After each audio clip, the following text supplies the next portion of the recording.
Hello प्यारे बच्चों, कैसे हैं आप लोग। मैं हूं राजेश खन्ना और आप लोगों के लिए लेके आया हूं 25 क्वेश्चन का प्रत्येक दिन वाला क्लास। तो देखिए 25 क्वेश्चन का जो क्लास प्रत्येक दिन चलता है उसका पहला क्वेश्चन आज क्या कहता है, बहुत ही मजा आने वाला है। तो देखते हैं, पहला क्वेश्चन आपके स्क्रीन पे दिख रहा है इस तरीके से। बहुत ही शानदार क्वेश्चन है। आपका पहला क्वेश्चन देखेंगे, कहा दो धनात्मक पूर्णांकों के गुणनफल जो है वह आपका 2048 है, यानी 2048 रुपए है या 48 है। तो उनमें से एक संख्या दूसरी से दुगुनी है, तो बताइए कि उनमें से छोटी संख्या कौन सी। बहुत ही अच्छा क्वेश्चन है। देखिए मैं लिखता हूं, अगर ये पहला हो गया और ये दूसरा होगा, बोला एक जो है वो दूसरी से दुगुनी है, अगर दूसरी को एक मानूंगा तो ये दो हो जाएगा। ये जो 2048 दिया हुआ है ये तो आपका गुणनफल दिया हुआ है, बोला दोनों के गुणनफल अनुपात में ये हो गया अनुपात। तो दो संख्याओं का अनुपात 2:1, उन्हीं दोनों का गुणनफल दिया हुआ हो तो गुणनफल को गुणनफल से भाग करेंगे, और चूंकि अनुपात एक का वैल्यू निकालना है तो गुणनफल के केस में स्क्वायर रूट लगा देंगे, राइट। अब ये दो से काटेंगे तो देखिए प्यारे बच्चों कितना हो गया, 10 और 24। 10 और 24 का जो वर्गमूल होता है वो 32 होता है, इस तरीके से।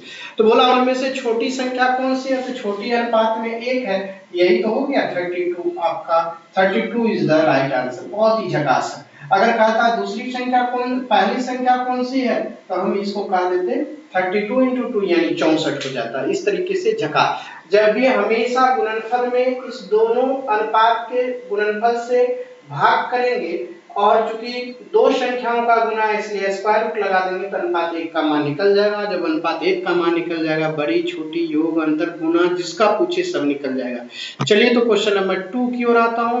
2 भी बहुत शानदार है। इस तरीके से क्वेश्चन नंबर 2 देखिए आपके स्क्रीन पे दिख रहा होगा। बोला ए और बी मिलकर किसी काम को 8 दिन में पूरा करते हैं। चलिए घबराना नहीं है, लिखता हूं यहां से। कहा ए और बी मिलके 8 दिन में करता है।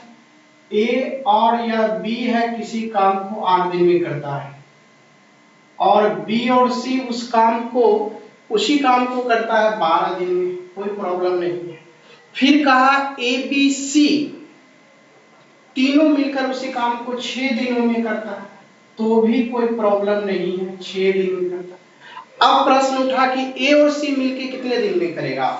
ये तो सवाल मैंने लिखा और आपसे पूछा कि ए और सी मिलके कितने दिनों में करेगा। ये उसी काम को, जिस काम को ए बी मिलके 8 दिन में करता है, बी सी मिलके 12 दिन में करता है, ए बी सी मिलके 6 दिन में करता है, तो ए और सी मिलके काम को कितने दिन में करेगा, उसी काम को कंप्लीट कितने दिनों में करेगा।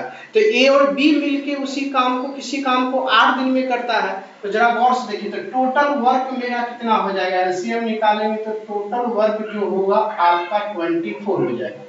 तो ए और बी मिलके एक दिन में कितना काम करेगा, 8 गुना 3, 8 से डिवाइड कर देंगे, 3 काम एक दिन में करेगा। बी और सी एक दिन में मिलके कितना काम करेगा, 2, और ए बी सी तीनों मिलके एक दिन में कितना काम करेगा, 4, 6 से डिवाइड कर देंगे 4 हो जाएगा। तो ये सबका मिल करके एफिशिएंसी निकल गया, मतलब एक दिन में कितना काम करता है वो निकल गया। अब जरा गौर से देखिए कि यहाँ BC मिलता है तब दो काम होता है, इसका मतलब BC मिलके अगर दो काम करता है, ये दो काम, आइए 4 लिखा, इसका मतलब C अकेला दो काम करता होगा तभी तो BC मिलके दो, तब ना C अकेला दो काम, A अकेला दो काम करेगा तो दोनों मिलके 2 2 4 हो जाएगा। जब यहाँ से A का मान अकेला दो काम निकल गया, ये 3 काम, इसका मतलब B अकेला एक दिन में एक काम करता है, राइट। जब बी अकेला एक दिन में एक करता है और बी से मिलके दो काम दिया, इसका मतलब सी अकेला भी एक दिन में एक करता है, इसका मतलब ए अकेला एक दिन में दो करता है और सी अकेला एक दिन में एक काम करता है, दोनों मिलके काम करेगा तो एक दिन में कितना काम करेगा, 3 काम करेगा। काम मेरे पास कितना है, 24। तो उसी काम को करने में कितना समय लगेगा, एक दिन में दोनों मिलके 3 बराबर 8 दिन लगेंगे। आंसर हो गया। देखिए कितनी झकास तरीके से हो गया। फिर से गौर से समझिएगा, मैंने क्या बताया, यहां से गौर से देखिए 8 12 और 6 था, इसको मैंने टोटल वर्क निकाल लिया 24। अच्छे से समझिए, मैं बहुत ही अच्छे से समझा रहा हूं। अब ये ए बी मिलके 8 दिन में करता था, 8 से डिवाइड कर दिया 24 को तो 3, मतलब ए बी मिलके एक दिन में 3 काम किया। फिर बीसी कंप्लीट करता है 12 दिन में, 24 काम है, इसका मतलब एक दिन में वो 2 काम करता है बीसी। फिर एबीसी तीनों मिलके 6 दिन में समाप्त करता है और काम है 24, तो एक दिन में 4 काम करता है। तो मैंने यहाँ से देखा कि यह बी और सी दोनों मिलके एक दिन में 2 ही करता है, तो बी और सी मिलके 2 ही करता है, तो ये बी और सी का 2 लिख दिया। ए बी सी तीनों मिलके 4 काम करता है, तो 2 काम बी सी कर ही लिया, तो शेष बचा ए, तो 2 ही काम में करेगा। तो यह ए एक दिन में 2 काम करता है, तो ए की जगह पे 2 यहाँ पे रखा, और ए भी मिलके 3 काम एक दिन में करता है, इसका मतलब बी एक दिन में 1 करता है। जब बी एक दिन में 1 करता है तो सी एक दिन में 1 करेगा, क्योंकि बी और सी मिलके 2 ही काम करता है। तो इस तरह से ए बी सी तीनों का एफिशिएंसी मालूम चल गया। तो ए और सी पूछा कि मिलके काम को कितने दिन में करेगा, तो ए का एक दिन का 2 काम, सी का एक दिन का 1 काम, दोनों मिलेगा 2 और 1 मिलके 3 काम, टोटल काम 24 है, 3 से डिवाइड करेंगे 8 दिन में काम को फिनिश कर लेगा। तो मैं आशा करता हूँ बहुत ही अच्छे तरीके से समझे होंगे। अगर आपको लगता होगा कि सर झकास तरीके से मेरे लिए समझा दिए, मेरे को अच्छा लगा, लाइक कमेंट शेयर जरूर करेंगे। चलता हूँ क्वेश्चन नंबर 3 पे। 3 क्या कहता है आपके स्क्रीन पे देखिए, क्वेश्चन नंबर 3 बहुत ही बवाल क्वेश्चन है।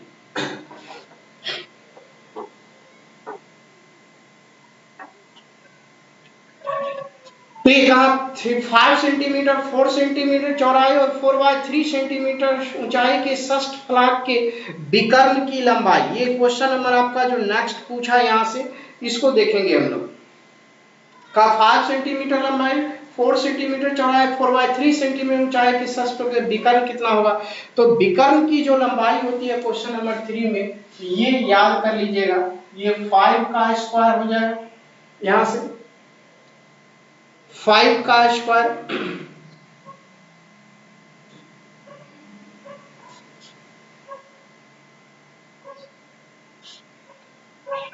और यहां से 5 के बाद यहां से 4 का स्क्वायर।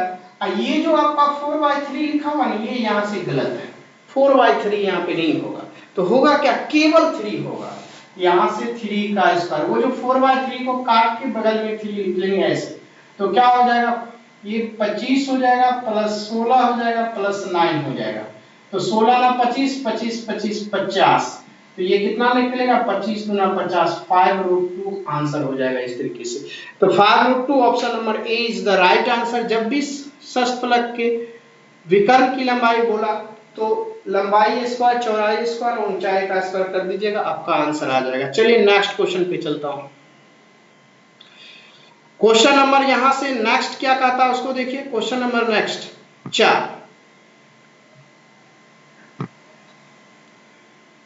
क्वेश्चन नंबर 4 पे आएंगे। 4 भी आपका झकास है, जो आपके दिख रहा होगा क्वेश्चन नंबर 4।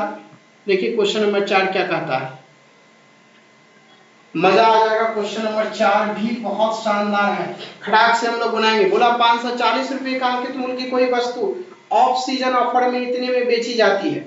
496 पैसे में 540 की मूल्य है और वो 496 और 80 रुपए में बेची जाती है, इस तरीके से। तो गौर से सोचिए, यहाँ से कितने की छूट दिया, 496 80, 540 से छूट कितने का हुआ, 0.2 यहाँ से, और 10 9 में से 6 गया 3 का, 13 में से 9 जाएगा 4 का, 43.20 रुपए की डिस्काउंट दिया। बोला छूट की दर प्रतिशत में चाहिए, डिस्काउंट परसेंट में, ये 43.2 कितना से छूट दिया, 540, इस तरीके से इनटू यहाँ से 100%, दशमलव से एक ये खत्म हो गया, यहाँ से एक जीरो से ये खत्म हो गया, और इसको 54 को 8 टाइम से करेंगे, ये 8% आपका क्या हो जाएगा, डिस्काउंट हो जाएगा, इस तरीके से, यानी कि 8% का डिस्काउंट दिया। ऑप्शन नंबर सी बहुत ही झकास है, इतना में था और इतना में दे दिया, मतलब डिस्काउंट कितने का दिया, 43.2 रुपए का, कितना से 540 से, गुना 100 किया, डिस्काउंट परसेंट निकल गया। तो इस तरीके से झकास आंसर। अब चलेंगे क्वेश्चन नंबर 5। 5 क्या कहता है उसको देखिए, क्वेश्चन नंबर 5 आपके स्क्रीन पे, क्वेश्चन नंबर 5। क्वेश्चन नंबर 5 ये है, बहुत ही शानदार तरीके से आ जाए। बोला 3 संख्याएं 5, 7, 12 के अनुपात में है, उनमें से पहली और तीसरी संख्या का योग दूसरी से 50 अधिक हो तो तीनों संख्या का योग कितना होगी। सबसे पहले तो दिया हुआ उसको लिखता हूं, पहली संख्या, दूसरी संख्या और तीसरी संख्या ये लिखा हुआ है, बोला यहाँ से 5 पहला, 5, 7 और ये 12 है। अब हम लोग को जो गिवन है उस डाटा से इक्वेट करते हैं। बोला पहली और तीसरी संख्या का योग, तो पहली ये हुआ और तीसरी ये हुआ, इस दोनों का योग, तो 12, 5, 17। ये जो 17 है अनुपात में, यह बोला दूसरी संख्या से, तो दूसरी संख्या अनुपात में 7 से 50 अधिक है। 7 इधर चला जाएगा, 10 बराबर 50, यानी अनुपात 1 बराबर 5। जब अनुपात 1 का वैल्यू 5 निकल गया तो बोला आपसे वह तीनों संख्याओं का योग, तो जब तीनों को अनुपात में जोड़ेंगे कितना होगा, देखिए 12 और 7 19/24, तो अनुपात में 24 बराबर कितना हो जाएगा यहाँ से, तो 24 गुना 5 बराबर 120। ये आपका संख्याएं कितनी होगी, 120। इस तरीके से राइट आंसर हो जाएगा 120। अब हम लोग क्वेश्चन नंबर 6 की ओर चलेंगे। देखिए क्वेश्चन नंबर 6 क्या कहता है, काफी बेहतरीन है क्वेश्चन नंबर 6। अब आ जाएंगे 6 में, जो आपके स्क्रीन पे दिख रहा होगा, क्वेश्चन नंबर 6।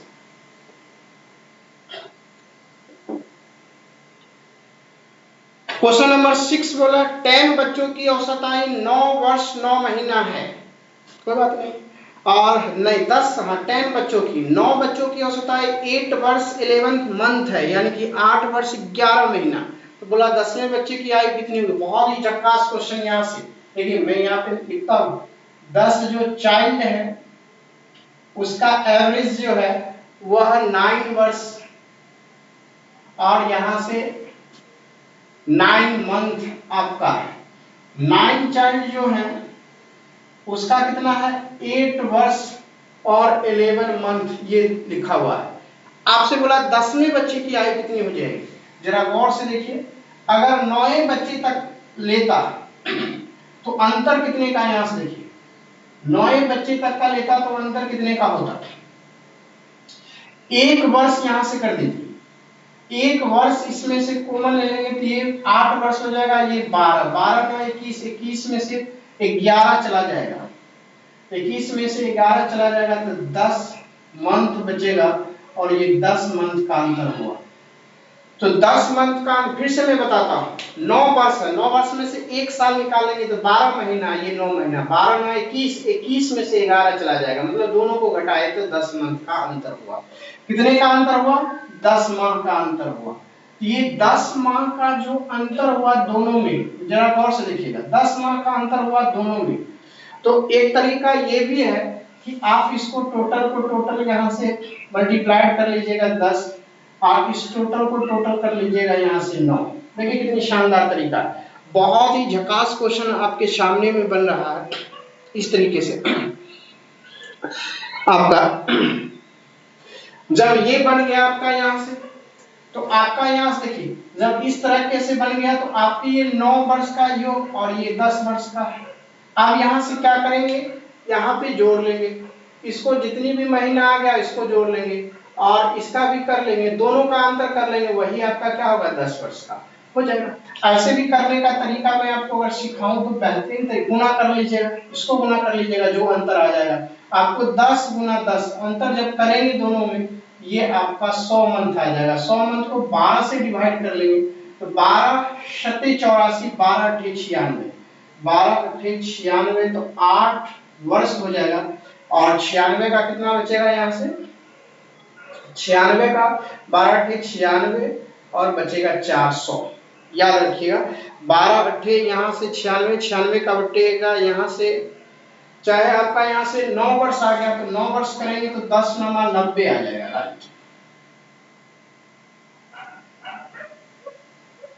90 करेंगे 12 12 से कितना आ जाएगा, 84, 84 में 6 वर्ष, तो 6 आ गया तो आपका यहाँ से कितना हो जाएगा, 6। और फिर उसको मान लीजिए चेंज नहीं करेंगे, मान लीजिए जोड़ेंगे तो आपका कितना, 12 से 84 6, इस तरह से 6 मंथ आ जाएगा, 12 से 84 आपका यहाँ से। तो इस तरीके से बनाना थोड़ा सा क्या हो जा रहा है, कॉम्प्लिकेटेड हो जा रहा है ये। 9 वर्ष आपका यहाँ से 9 महीना पहला, क्योंकि 8 वर्ष तक का लिया, 8 वर्ष तक का ये लिया मैंने अंतर करके, और ये 9 वर्ष का एक तो था ही, यहाँ से 9 वर्ष और 9 महीना जोड़ दीजिए दोनों को, तो जो 10वां बच्चा है उसका निकल जाएगा। 9 5 कितना हो जाएगा 14 मंथ ये हो जाएगा।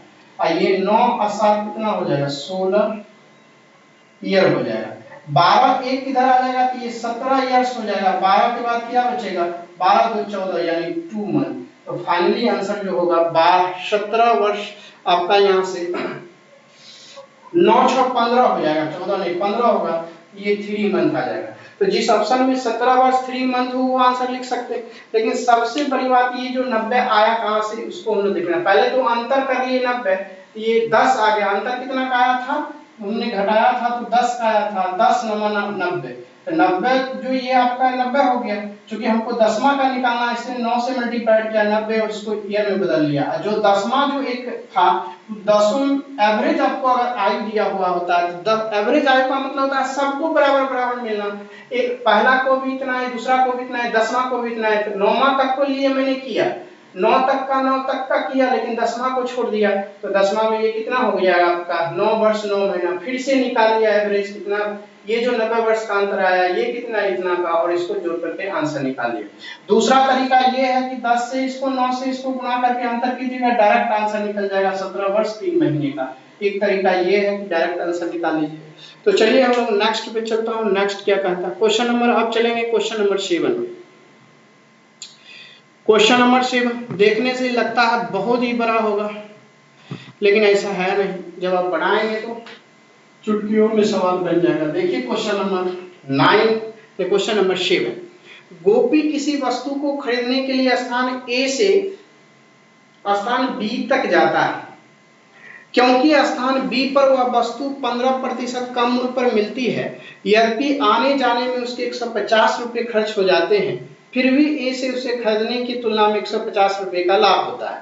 तो लाभ उसका लाभ प्रतिशत कितना होगा, यानी कि वह कितने प्रतिशत कम के लिए जाता है। एक तो 150 रुपया आने जाने में खर्च होता है, दूसरा 150 रुपया का लाभ होता है। इसका मतलब वो जाता है 300 रुपये कम पर, यानी 15% कम, यानी कि 300 रुपया। 15% कम यानी 300। तो बोला यहाँ से टोटल लाभ का 15% कम पे जाती है। तो लाभ का यहाँ से परसेंटेज आपका दिया यहाँ से बहुत ही झकास है। अब यहाँ से देखिए क्वेश्चन कितनी झकास बनता है। तो 100% यहाँ से कितनी हो जाएगी 100% हो जाएगी 300/15 इंटू 100। 15 से यहाँ पे 15 दूना 30 यानी 20 आपकी 2000 रुपये की। अगर टोटल आपका कितना है 2000, लेकिन वो 15% छूट के लिए जाता है, प्रॉफिट के लिए। 15% अगर प्रॉफिट हो उसका 15, टोटल में कितना 2000 में इंटू आपका यहाँ से 100। तो क्या आंसर आ जाएगा 2000 से 2000 कट जाएगा, 2 से इसको काटेंगे 7.5। इस तरीके से इतना प्रतिशत की प्रॉफिट के लिए हो जाता है। 7.5 इतने प्रतिशत प्रॉफिट के लिए हो जाता है। सबसे पहले हमने क्या किया टोटल अमाउंट की राशि निकाल लिया 2000। थोड़ा सा मैं इसको छोटा कर दूं तो और बेहतरीन लगेगा देखने में। चलिए छोटा कर दिया यहाँ से, हाँ आपका आ गया। अब यहाँ पे चले आइए तो प्रॉफिट कितनी की हो गई 7.5% की। देखिए 150 तो पहले जाने आने का भाड़ा 150 रुपया लाभ, यानी कि 15% कम हो रहा है। इसका मतलब 300 रुपये की कम, 100% 2000 रुपये की, वहाँ 2000 रुपये की। अब कहता है कि प्रॉफिट उसको कितने की चाहिए 15%। 15 कितने में 2000 गुना 100, यही लाभ प्रतिशत 7.5 निकल जाएगा। देखिए कितनी झकास क्वेश्चन बना। क्वेश्चन नंबर अब आ जाएंगे 8 पे। बहुत ही प्यारा सा है क्वेश्चन नंबर 8। क्वेश्चन नंबर 8 देखिए आपके स्क्रीन पे दिखाई दे दिया क्वेश्चन नंबर 8। अब कहता यदि मोहन की आय महेश से 150% अधिक है। देखिए बहुत ही प्यारा सा क्वेश्चन। तो बताइए कि महेश की आय मोहन से कितने प्रतिशत कम है। कहा मोहन की आय जो है महेश की आय से, ये मोहन हो गया, मोहन एमओ से मोहन और ये महेश हो गया। तो मोहन की जो आय है वो महेश की आय से 150 अधिक है। अगर ये 100 होगा तो 150 अधिक होगा तो ये तो 250 हो जाएगी, यही होगा ना। अगर मोहन 100 होगा तो महेश अगर 100 होगा तो मोहन जो होगा 150% अधिक, यानी 150 अधिक यानी कि 250 हो जाएगा। अब कहा महेश की आय जो है, ये जो महेश 100 है वह मोहन की आय से कितनी कम है? कम कितने का है? 150। किससे? मोहन से, यानी 250 से गुना कितना यहाँ से 100%। तो ये डिक्रीज प्रतिशत आपका निकल जाएगा, 0 से 0 कट गया, 25 चौका 100, यानी कि 60% क्या है? कम है। यानी कि महेश की जो आय है वो 60% कम है। किससे? तो ये आपका मोहन से कम है 60%। जिस ऑप्शन में 60% हो टिक लगा लेंगे। आपका ऑप्शन नंबर सी दिख रहा होगा। क्वेश्चन नंबर 9 में आएंगे। 9 में क्या कहता है उसको देखिए। क्वेश्चन नंबर 9,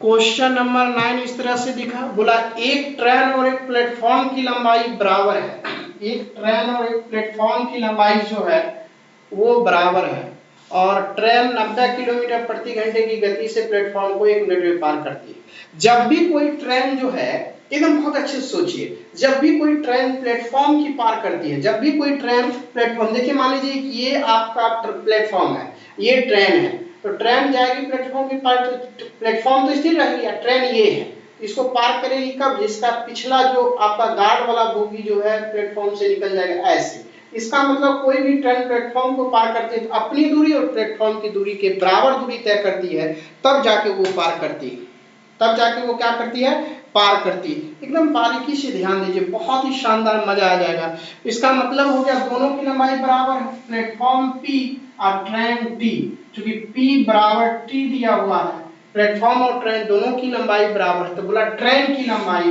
तो प्लेटफॉर्म की जगह पर भी T और ट्रेन की जगह पर दोनों लंबाई का योग, यानी दूरी निकल गया। यह दूरी 4 गुने समय होता है, 4 90 दिया हुआ, मीटर पर सेकंड में 5/18 गुने 1 मिनट में, यानी 1 सेकंड, 60 सेकंड कर दिया, 1 मिनट में 60 सेकंड।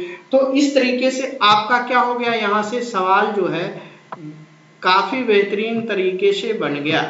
देखिएगा यहाँ से, तो आप इसको काट दीजिए, 18 पंचे 90 5, ये तो आपका 2t आ गया, 25, 6 पंचे 30, 30 पंचे 150, 1 0। इसका मतलब ट्रेन की लंबाई 750 मीटर, और जितना ही ट्रेन की लंबाई है उतना ही प्लेटफॉर्म की लंबाई है, चूंकि दोनों शुरू में बोल दिया बराबर है, इस तरीके से आंसर निकल गया। अब क्वेश्चन नंबर हम लोग 10 की ओर चलते हैं। क्वेश्चन नंबर 10, क्वेश्चन नंबर 10 क्या कहता है? देखिए क्वेश्चन नंबर 10 आपके स्क्रीन पे आ गया। क्वेश्चन नंबर 10 कहा किसी धनराशि पर 5% पे 2 वर्ष का साधारण ब्याज दिया हुआ है। किसी राशि पे 5% से 2 वर्ष का साधारण ब्याज दिया हुआ है।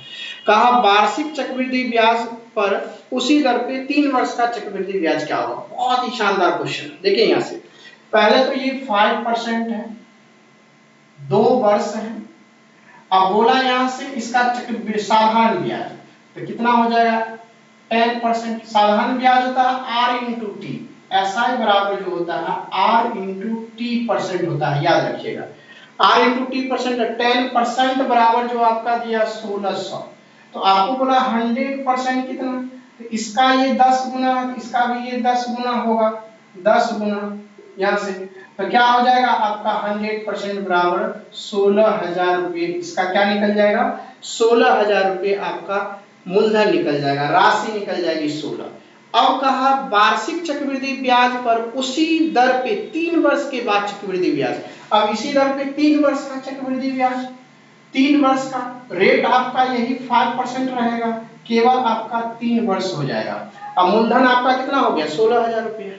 तो आप ये 3 वर्ष का चक्रवृद्धि ब्याज निकालने के लिए क्या करेंगे? बहुत सारा फॉर्मूला लगाएंगे, लेकिन निकालने की जरूरत नहीं है प्यारे बच्चों। करना क्या होता है, देखिए आपकी तो राशि हो गई 16,000, कितनी झकास से निकल जाएगा वो देखिएगा, खट खट निकल जाएगा, बहुत कहीं से कोई दिक्कत नहीं है, आराम से यहाँ से देखिए।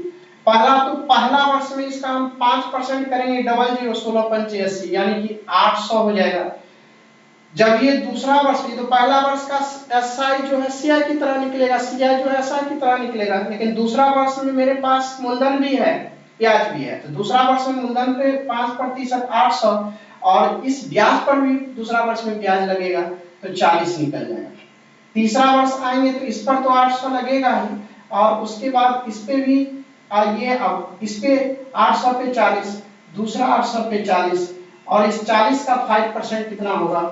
ये 2 हो जाएगा। अब सबको जोड़ लीजिए, जोड़िएगा तो 800 1600 8 2400 और 2400 मिलके एक 2500 और 2500 और 20 होगा एक मिलके, यानी 2522 रुपया जो है 3 वर्ष का शेयर निकल गया। कहीं से कोई परेशानी होगा? कहीं से कोई परेशानी नहीं है, केवल लिखना है, खटखट लिख करके जोड़ लीजिए। जितना वर्ष का बोलेगा, 3 वर्ष बोलेगा तो 3 वर्ष तक गए। चौथा वर्ष होता है वो चौथा लाइन खींचते, फिर इस पर ब्याज, इस पे ब्याज, इस पे ब्याज, चौथा लाइन पे सब पे दे देते, और इस तरीके से आंसर आ गया 2522। जिस ऑप्शन में होगा 2522 से वो टिक लगा लेंगे। अब चलेंगे नेक्स्ट क्वेश्चन। क्वेश्चन नंबर 11 क्या कहता है उसको देखिए, बहुत ही झकास क्वेश्चन नंबर 11 है। क्वेश्चन नंबर 11 जो आपके स्क्रीन पे दिखाई दिया, आ जाइए। क्वेश्चन नंबर 11 में देखिए ये अलजेब्रा का है, और अलजेब्रा का तो मैंने आपका वीडियो बना ही दिया है ऐसा ऐसा क्वेश्चन का, तो आपको मैं आशा करता हूं कि आप दिक्कत नहीं होनी चाहिए। और ये एक्स का पूछा क्या होगा, इसको तो आप देख के ही टिक लगा देंगे।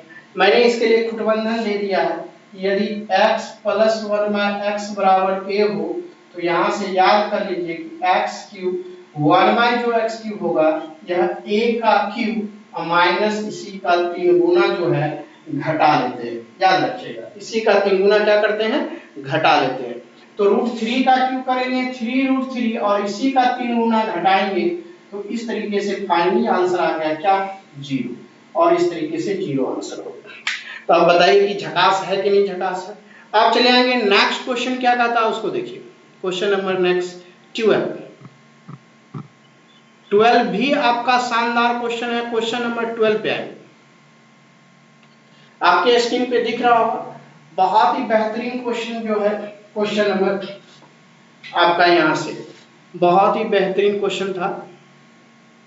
आप चले आएंगे नेक्स्ट क्वेश्चन पे। नेक्स्ट क्या कहता है उसको देखिए। क्वेश्चन नंबर 12 कहा a/b + b/a = 1। यहाँ से कहा a/b + b/a = 1, तो क्रॉस मल्टीप्लिकेशन कर जोड़ेंगे, यहाँ से a का स्क्वायर, यह b का स्क्वायर, ab यहाँ से ab आ जाएगा, यह a का स्क्वायर, यह b का स्क्वायर, यह ab = 0 हो गया। राइट, अब यहाँ से देखिए, तो अब यहाँ से क्या हो जाएगा, a का क्यूब प्लस b का क्यूब, तो क्या हो जाएगा यहाँ से a + b इंटू यहाँ से a का square plus b square plus है तो -ab बराबर, तो ये टर्म 0, तो टोटल टर्म क्या हो गया 0। तो a³ + b³ = क्या हो गया 0। इसका भी वीडियो मैं पीछे बना चुका हूँ, आप हमारे चैनल पे जाएंगे, पूरी एकेडमी मेरा चैनल है, उस चैनल पे जाके आप खोजेंगे कि अलजेब्रा का लेक्चर कहाँ है, और वहां पे जाके आपको इस ऐसे जो आपको ट्रायगोनोमेट्री अलजेब्रा का जो कंसेप्ट मैंने दे रखा है उसको पढ़ेंगे, बहुत ही मजा आ जाएगा। चलिए नेक्स्ट क्वेश्चन पे चलता हूँ। Question number 13। क्वेश्चन नंबर 13 क्या कहता है उसको देखिए। क्वेश्चन नंबर 13 जो है आपके सामने इस तरीके से आया, कहा p² यहां से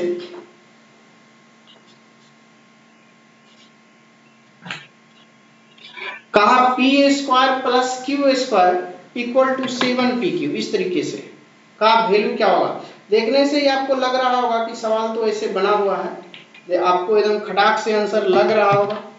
p² + q², बहुत ही अच्छा क्वेश्चन। p² + q² = 7p³, और आपको कुछ नहीं करना, pq से दोनों तरफ डिवाइड कर दीजिए। जैसा ही pq से दोनों तरफ डिवाइड कीजिएगा, देखिए p²/pq और ये होगा q²/pq, और ये आपका 7 हो जाएगा, क्योंकि pq कट जाएगा, q से 1 कट जाएगा और p से 1 कट जाएगा, यहाँ से p/q, यहाँ से q/p = फाइनली आपका क्या आंसर आएगा 7। p/q + q/b आपका कितना निकला 7 आंसर निकल गया। तो चलिए बहुत ही झकास है। क्वेश्चन नंबर 14 पे चलता हूँ। 14 क्या कहता है उसको देखिए। क्वेश्चन नंबर 14, क्वेश्चन नंबर 14 आपके सामने इस तरीके से आया, ये भी आपको देखते ही टिक लग जाने वाला है। क्वेश्चन नंबर 14 में बोला x = 99, यहाँ पे देखेंगे x = 99 दे रखा है, और x × x² 3x प्लस 3 का मान आपसे पूछा, कुछ नहीं करना, इसको गुना कर दीजिए। यहाँ से x क्यूब, यहाँ से 3x स्क्वायर और यहाँ से 3x आ जाएगा, बस गुना करके और अपना मान से +1 करके -1 कर दीजिए। तो यहाँ से यहाँ तक जो आपको आएगा वो क्या आएगा, x + 1 का whole square minus whole cube और ये -1। तो x का मान तो आपका 99 है, तो 99 + 1 100, तो 100 का क्यूब कितना हो जाएगा, 1 पे 6 0 और -1, इसका मतलब 69 जो है आपका आंसर हो जाएगा। तो 69 देखिए ऑप्शन नंबर किस में है, ऑप्शन नंबर सी दिख रहा है, 69 है, काउंट करने पे देखिएगा आ जाएगा। तो 6 आपका आंसर हो जाएगा ऑप्शन नंबर सी 69 वाला। 15 में आ जाए, ये भी आपको देखते ही टिक लगा लेने वाला क्वेश्चन है। 15 नंबर क्वेश्चन जो भी है देख के टिक लगा लीजिएगा, बहुत ही प्यारा सा क्वेश्चन है, क्वेश्चन नंबर 15। सवाल को पढ़ते ही टिक लगा सकते हैं। बोला त्रिभुज ABC का केंद्रक G है, यदि ABC अगर 72 सेंटीमीटर उसकी एरिया हो तो BGC का क्षेत्रफल कितना होगा। तो सबसे पहले तो एक ट्रायंगल ड्रॉ कर लीजिए इस तरीके से, और यह ABC है और तीनों माध्यिकाएं याद रखिएगा, तीनों जो माध्यिकाएं होगी यहाँ से D, यहाँ से E और ये F G पे काटती है। तो देखिए BGC या 3 भाग हुआ, ऐसा ऐसा एक और ये ऐसा ऐसा वाला यहाँ से, फिर ये ऐसा ऐसा, यानी कि ऐसा BGC और CGA और AGB ये 3 भाग बना। तो इस तरीके से एरिया ऑफ ट्रायंगल आपका BGC पूछा, यह total area of triangle ABC का तीसरा भाग हो जाएगा। तो ABC कितना दिया हुआ है 72, तो तीसरा भाग होता कितना 24, तो 24 वर्ग यूनिट जो है, स्क्वायर यूनिट जो है आपका आंसर हो जाएगा। ऑप्शन नंबर देख लीजिए। अगर ये इसी में ये छोटा छोटा टुकड़ा पूछता BGD GTC ये 6 से डिवाइड करते तो आपका आंसर आ जाता। तो चलिए, बहुत ही मजा आया होगा इस क्वेश्चन में, कुछ नहीं था, देख के भी टिक लगा सकते हैं, जरूरी नहीं है फिगर खींचना, लेकिन मैं आपको समझाने के लिए बना दिया। चलिए नेक्स्ट क्वेश्चन, क्वेश्चन नंबर 16, बहुत ही भी झकास है। और जैसा भी मन लगता होगा कि सर झकास बताए तो जरूर कमेंट जरूर कीजिएगा, कमेंट, क्योंकि आपकी कमेंट मुझे एनर्जी देगी। चलिए, क्योंकि अगर सामने रहते तो थोड़ा सा और मजा आता है हम लोग, लेकिन सामने आने का प्रयास कर रहे हैं। नील कोणीय त्रिभुज में उसका लंब केंद्र कहाँ होता है, जब भी कोई ट्रायंगल एक्यूट एंगल ट्रायंगल होगी, नील कोण होगी, तो उसका लंब केंद्र जो होता है उसके शीर्ष से सामने वाले भुजा पर लंब खींचते हैं, इस तरह से लंब खींचते हैं इस तरीके से नील कोण में, और जहां पे तीनों बनता है इसी को बोलते हैं ऑर्थो सेंटर, लंब केंद्र। यही होता है लंब केंद्र, जिसे बोलते हैं ऑर्थो सेंटर। ठीक है, तो कहां बनेगा, तो ये त्रिभुज के अंदर बनेगा, इनसाइड ऑफ ए ट्रायंगल। ठीक है, तो ऑप्शन नंबर कौन सा होगा, त्रिभुज के अंदर, ऑप्शन नंबर ए होगा। यानी जब भी त्रिभुज न्यून कोण होगा तो उसका लंब केंद्र कहां बनेगा, अंदर बनेगा, याद रखिएगा। चलिए, ऑप्शन नंबर ए आंसर हो गया आपका। क्वेश्चन नंबर आगे की ओर चलते हैं, आगे क्या कहता देखिए, ये भी झकास। क्वेश्चन नंबर 17, क्वेश्चन नंबर 17 पे आ जाइए। 17 क्या कहता है, त्रिभुज PQR, देखिएगा त्रिभुज PQR और त्रिभुज LMN समान है। चलिए मान लिया समान, तो फिगर खींच लीजिए समान है। ये एक ऐसा त्रिभुज PQ और यहाँ से R, ठीक है, और एक यहाँ बना लेते हैं LM और N, दो त्रिभुज है। ठीक है, कहा आपका यहाँ से PQ LM, LM जो है PQ का 3 गुना है। अगर PQ 1 होगा तो यहाँ से ये 3LM होगा, क्योंकि उसने ऑलरेडी रखा है 3 गुना PQ इक्वल टू LM। तो PQ की जगह पे 1 रखा तो 1 इंटू 3 LM बराबर 3 हो गया। इसका मतलब PQ का 3 गुना LM हुआ, मतलब ये इसका रेशियो क्या बना, इसके सभी के भुजाओं में 3 गुना का रिलेशन होगा, इसमें 3 गुना तो ये आ जाएगा।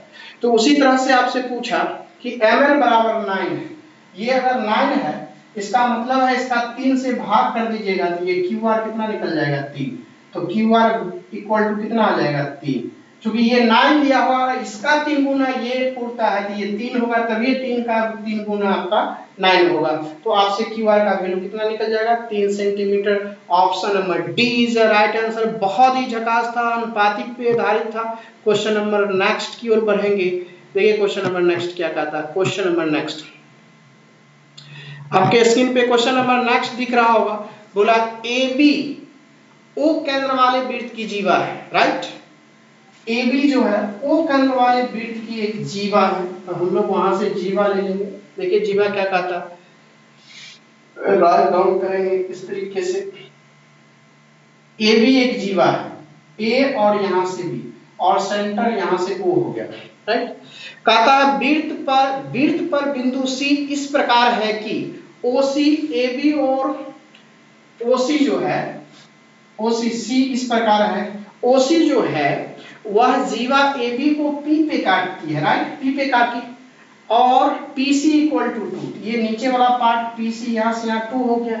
अब कहा कि ए बी इक्वल टू 6, पूरा ए बी 6 है तो ये भाग 3 हो जाएगा, ये 3 हो जाएगा, चूंकि काटती है लंब तो हो जाती है। तो वृत्त का व्यास कितनी होगी, बहुत ही झकास था। अब यहां से देखिए मैं बनाता हूं इस तरह से, एक इस तरह से। अगर रेडियस को r मान लेता हूं, ये भी तो रेडियस ही होगा OC, ये टोटल अगर r मानता हूं तो ये टोटल तो r होगा, इधर वाला पार्ट क्या होगा r-2। ये एक समकोण त्रिभुज होगी जिसमें r-2 का होल स्क्वायर प्लस 3 का स्क्वायर प्लस ये r स्क्वायर। देखिए बहुत ही झकास आपका स्क्रीन पे मैंने लिखा, आप थोड़ा सा हाँ इस तरीके से दिखाई दे रहा होगा। अब इसको हल कर लीजिए, ये r स्क्वायर हो जाएगा, यहां से 4 हो जाएगा और ये 4r प्लस ये 9 होगा और ये r स्क्वायर, दिस से दिस कैंसिल, 4r उधर जाके पॉजिटिव में और ये 9/4 हो जाएगा। 2 से भाग कर देंगे तो ये 2r बराबर, क्योंकि आपका 4r इक्वल टू क्या होगा 9 4 13, 9 और ये 4 आपका 13 होगा। तो 2 से डिवाइड करेंगे कितना होगा 13/2 यानी कि 6.5। तो आपसे बोला व्यास, तो 2r को ही तो हम लोग व्यास बोलते हैं d, तो d बराबर कितना हो जाएगा 6.5। तो आपका d इक्वल टू 6.5 व्यास निकल गया, r का दुगुना। तो मैं आशा करता हूं ये भी बेहतरीन से सीखे होंगे। तो चलता हूं नेक्स्ट क्वेश्चन क्या कहता है उसकी ओर। ये भी क्वेश्चन आपका मजेदार है, देखने से ही आपको लगेगा शानदार क्वेश्चन आ गया। चलिए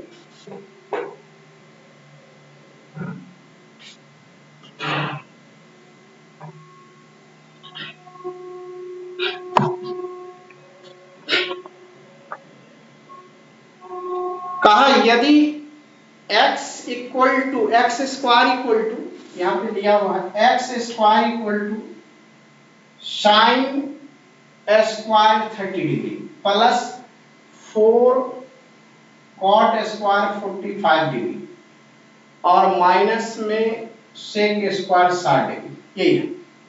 बहुत अच्छा है। कॉट स्क्वायर यहाँ पे 45 है, तो सबका मान लिख दीजिए, कुछ नहीं, बहुत आसान। साइन 30 का वैल्यू 1/2, स्क्वायर लगा हुआ है तो 1/4। कॉट 45 1 स्क्वायर लगा हुआ है 4 से 1 गुने 4 ही हुआ। 6 60 cos 60 6 60 जो होता है 2 स्क्वायर लगा हुआ है कितना होगा 4, दिस से दिस कैंसिल। तो आंसर कितना हो गया 1/4। तो x बराबर ऐसे निकालेंगे तो प्लस माइनस 1/2, लेकिन यहाँ पे x ग्रेटर देन लेना है, इसलिए फाइनली x का वैल्यू कितना निकल जाएगा 1/2 is the right answer, option number D. क्योंकि x बोल चुका है x ग्रेटर देन 0 यानी कि वो पॉजिटिव है, इसलिए नेगेटिव वैल्यू को नहीं ले सकते हैं। इसलिए हम लोग नेक्स्ट क्वेश्चन की ओर चलते हैं। देखिए नेक्स्ट क्वेश्चन आपका क्या कहा, झकास क्वेश्चन आपके सामने आ गया। नेक्स्ट क्वेश्चन कहा 7 sin स्क्वायर थीटा, देखिए ये कितना प्यारा सा है, 7 sin square theta plus 3 cos square theta equal to 4, ठीक है, इस तरीके से। अब कहा sec theta plus cosec theta का मान कितना, ये भी प्यारा सा क्वेश्चन है। देखिएगा अगर मैं यहां से थीटा इक्वल टू पुट कर दूं 30 डिग्री, ठीक है, तो अब देखता हूं कि 30 डिग्री पुट किया तो ये सेटिस्फाइड किया कि नहीं। तो साइन 30 1/2 होता है, स्क्वायर लगा हुआ है 1/4 तो 7/4। कॉस थीटा होता है, कॉस 30 होता है √3/2 स्क्वायर लगा हुआ है, कितना हो जाएगा 3/4। अब इसको हल कर लीजिए, एलसीएम आपका 4 और यहाँ से 3 दिया 9, 9 और 7 16, 4 से काटेंगे, इसका मतलब सेटिस्फाइड हो गया, 4 आ गया। इसका मतलब थीटा का मान 30 डिग्री ही सेटिस्फाइड किया। तो आपका आंसर क्या निकालना है, सेक थीटा प्लस यहाँ से कोसेक थीटा। तो आपका यहाँ से सेक 30 डिग्री अब प्लस कोसेक 30 डिग्री, तो सेक 30 डिग्री हो जाएगा 2/√3 और ये आपका 2 हो जाएगा 2/√3 अब प्लस 2। जिस ऑप्शन में होगा उसको टिक लगा लीजिए, जो ऑप्शन नंबर बी दिख रहा है राइट आंसर। नेक्स्ट की ओर चलेंगे। नेक्स्ट भी बहुत ही शानदार क्वेश्चन, क्वेश्चन नंबर नेक्स्ट। चलिए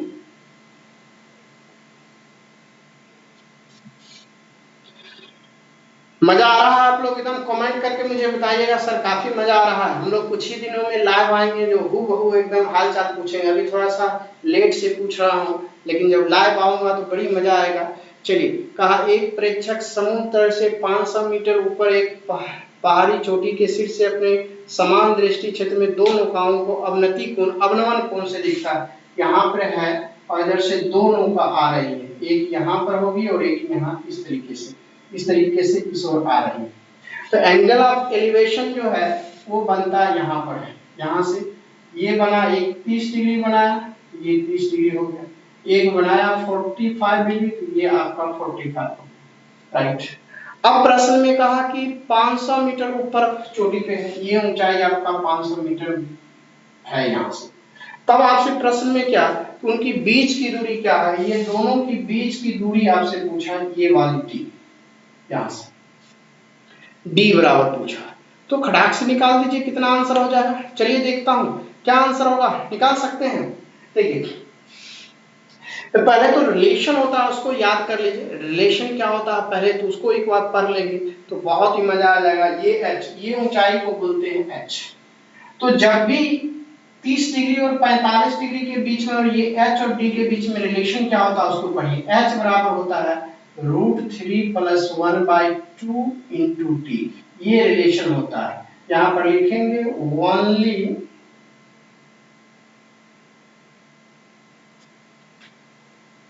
only for 45 degree and 30 degree. Angle जब फिक्स हो 45 डिग्री 30 डिग्री तब H और D में रिलेशन होता है √3 + 1/2। लेकिन मुझे H का मान मालूम है, D निकालना है, तो D बराबर यहाँ से क्या हो जाएगा, यहाँ से लिखेंगे 2/√3 + 1 इंटू क्या हो जाएगा आपका यहाँ से H। तो अब मान लिख दीजिए, जब इसको ऊपर ले जाएंगे तो क्या हो जाएगा √3 - 1 और नीचे ये 2 है और रैशनलाइज करेंगे तो ये नीचे में 2 और H का वैल्यू कितना दिया हुआ है 500, यहाँ से 500 हो गया, 2 से 2 कट गया। देखिए हल करके, जब √3 - 1 500 निकल गया तो मान कितना होगा वो निकाल के मैं आपको बताता हूँ। इसका वैल्यू कितना है 1.732, तो -1 घट के कितना हो जाएगा 0.732 इंटू 500। अब 5 से गुना कर दीजिए, जबर जीरो तो रहेगा ही, 5 गुना 10 बचा कितना 1, 5 या 15, 1 16 6 1 7 25 35 36, 3 अंक के बाद दशमलव। तो फाइनली आंसर कितना आ गया 366। आपका देख लीजिए कितना झकास है, कहीं से कोई दिक्कत नहीं। जब भी आपका ये 45 और 30 डिग्री मालूम हो, यहाँ वाला H और ये D का रिलेशन होता है H बराबर √3 + 1/2 इंटू D। और मुझे H नहीं निकालना था, मुझे D निकालना था, D बराबर 2 इधर आके ऊपर आ, ये नीचे आ जाएगा। और इस तरह से जब इसको ऊपर ले जाएंगे रैशनलाइजिंग करना भी अलजेब्रा में सिखा चुका हूं, और ये H का मान 500 गुना किए आपका आंसर आ गया। तो इस तरीके से आपको आज का क्लास काफी अच्छा लगा होगा, मैं उम्मीद ही कर सकता हूं। लेकिन आप जब मुझे कमेंट करके बताएंगे तो बिल्कुल आशा हो जाएगी कि आपको क्लास काफी बेहतरीन लगा। और इस तरीके से मैं आज का क्लास यहीं पे एंड करता हूं, फिर अगले वीडियो में मिलूंगा, तब तक के लिए धन्यवाद।